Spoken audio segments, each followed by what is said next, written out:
Oh, hey there, happy day 1256 of What's She Up To Now. Sharon Horne-Ellstrom here, documenting my journey as I transition from brick and mortar, corporate world of businesses to the online world of business. And in 2021, I keep mentioning that I'm doing back and forth, doing both. In the offline world, I was encouraging people, especially over the last couple of years since I've gotten online myself, I've always been encouraging business owners and friends and associates to at least make sure they have an online component. Maybe they're not going to move their whole business to the online world, depending on what type of business they have, but at least to have a social media presence, an online component, a website or a presence, a place where people could and can find and reach them. And nowhere has, or no time has proven more important for that to be true than in 2020. So millions of people who had never gone online before, had never done anything on the internet, as their businesses were shut down for COVID-19 and as things were stalled and lights were changed and jobs were lost, millions of people migrated to the online world. Work at home, online communication, non-in-person, what do you call it, indirect way, remote work, remote way of performing their task, performing their job, doing different types of work. And I would say it's been kind of a revolution, and it's been a mass migration to remote work, online, and the internet. And it will continue to do nothing but grow from here on out. It was growing by leaps and bounds already, but now it's solidified the validity of internet work, remote work. And a lot of people will never go back. A lot of people are fighting to never go back. I think I heard that Amazon or one of the big companies is, maybe it's Apple, probably Apple. It's one of those A companies, I believe, that I heard through the grapevine and saw a couple of posts about. Their workers are pushing back and saying, no, we don't want to go back to work. We want to continue to work from home. And of course, there's advantages to working from home. There's disadvantages. There's advantages to the employers to let people work remotely and work from home, and there's disadvantages as well. And over the next several years, I'm sure we'll see a balancing out and a figuring out a problem-solving approach to both sides of that coin. But I do think that more flexible work situations, more understanding, more flexibility around how and when and where people work is a good thing to the organization. It's more equally represents how we want to live our lives, how we need to live our lives in order to create the lives we want and live the way that we want to live. So, what am I working on right now? Super duper tired today. I'm not going to lie, I was up to about, I think, 3 or so with my granddaughter. She was not feeling good. She's teething, and so she was struggling.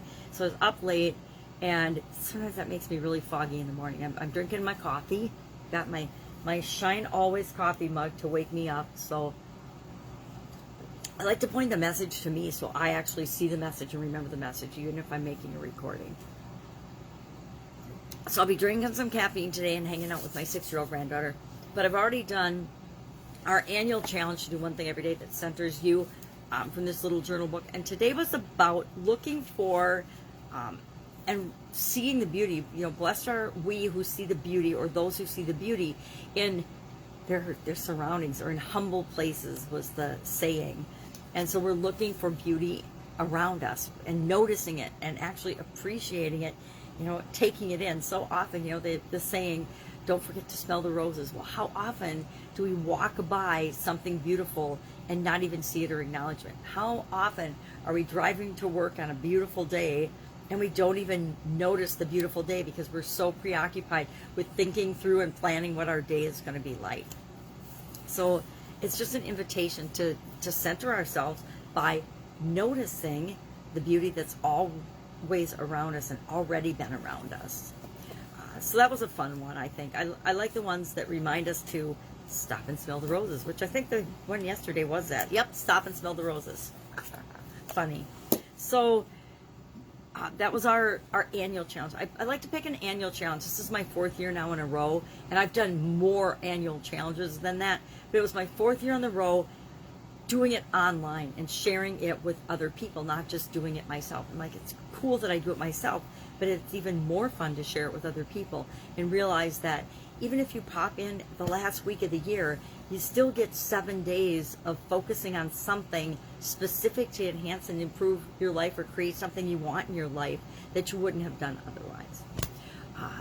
At least most people wouldn't have done otherwise. I'm one of those weird, strange freaks of nature, according to my sisters, who is always doing a challenge. They said, you know, they tell me all the time. My youngest sister was harassing me the other day, literally, about, you're always doing some challenge and you can't do anything unless you turn it into a challenge. And I said, well, sometimes yes, sometimes no. I like to do challenges because it allows me to make a commitment to myself and then every day do something to move me toward the goal, the thing that I've committed myself to doing. It's a good way to try out different things for a short period of time. At least it's a good way for me to do that.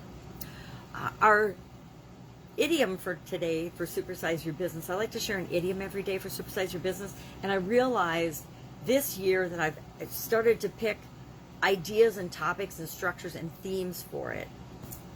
Yesterday, for example, I was tired after having a sleepover with my granddaughters and my granddaughter and one of my granddaughters and my niece and nephew, my great niece and nephew.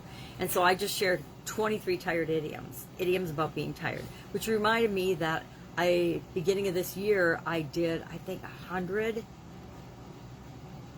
business-related idioms. And so for the rest of this month, for the rest of July, yesterday I decided, okay, I'm going to do, and I just was thinking of business, small business topics that are important to business owners and entrepreneurs. And I said, okay, let's just do leadership. So I looked up, well, what are some leadership idioms? And I got enough and then some to finish out the month of July. So every day I'm sharing a leadership idiom.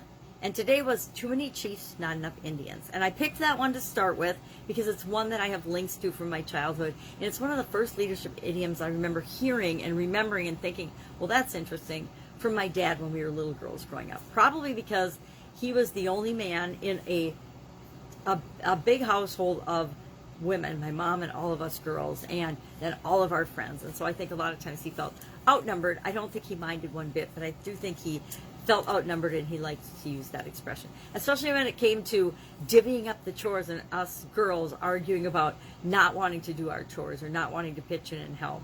And we would hear, well, that's you, there's only one chief and that's me, and there's, you know, we got to have more Indians to actually do the work, or things like that. So it was fun. So I picked that one, and of course it means too many bosses or too many people that want to be in control of things and not enough people that actually want to go out and implement the thing that everybody wants to be in charge of. We see it in every industry. We see it in every type of organization. We see it in all different levels of organizations. People love to be in charge, the boss or manager. I mean, even my granddaughter at 4, she was always bossing everybody. Heck, at 3 or 2, she was always bossing everybody around with games. She always wanted to be the boss and the rule maker of the games that we played, and then everybody else was supposed to just be the Indians. And of course that doesn't fly, especially in a group of other kids. Everybody wants to, you know, sometimes be in control or in control of their part of a project. So I remember wondering, how is a kindergarten teacher going to manage like 30 of these little kids, especially when she was 5. I hung out with her last year during COVID. It's like, how on earth does a teacher manage 30 children that all want to be the winners all the time? It's got to be interesting. So that was our idiom today, and for the rest of this month we'll do an idiom about leadership. Some of them they tend to be really redundant. I mean, and so I think I'm going to look for more. I would love some suggestions on leadership idioms that you like. Remember, not just sayings. And actually, too many chiefs, not enough Indians isn't only an idiom, it's actually a proverb.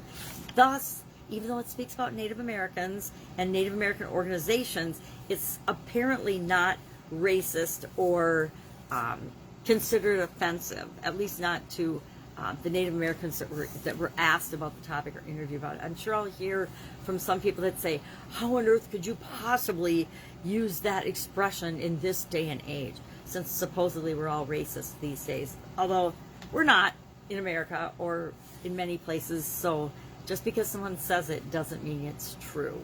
Just because the media says it definitely doesn't mean it's true. So those are the two big pieces of content, plus this, sharing and documenting my journey as I make the transition and back and forth, and just, you know, being open and upfront with what I'm doing, what's working, what's not working, why I do some of the things I do, why and how I've messed up a lot of the things I've tried to do online. I think a lot of what we have to figure out is who we are and what we want to be, who we want to serve, how we want to do that, how we want to uniquely show up in the world. And that's usually a trial and error for the vast majority of us that do anything, whether it's offline or online. I don't know very many people that the first time they ever tried anything, they were automatically the best in the world or an expert at it. I'm sure there's a couple that would claim that, but I think it's more you choose a goal, you choose an objective, you decide what you want to do, and then it's a series of steps and practices to achieve that goal. It's a series of things that we need to do and who we need to become in order to get that achievement, do that thing, change the world, whatever it is you want to do. All right, that's what I'm working on. I'm going to pop off and get some work done before my granddaughter comes. Have an absolutely amazing day. If I can help you in any way, ask in the comments below. Otherwise, look for leadership idioms. Look for doing one thing every day that can center you. And then in August, we are going to redo and ramp up the free 30-plus day Get Up and Go challenge. Did it all through 2020. This will be the 8th time through. Haven't done it since April because I've been traveling and it's summer vacation and all kinds of craziness around my life and probably most people's lives as well. Go out, have an awesome day, and I will, of course, be with you tomorrow.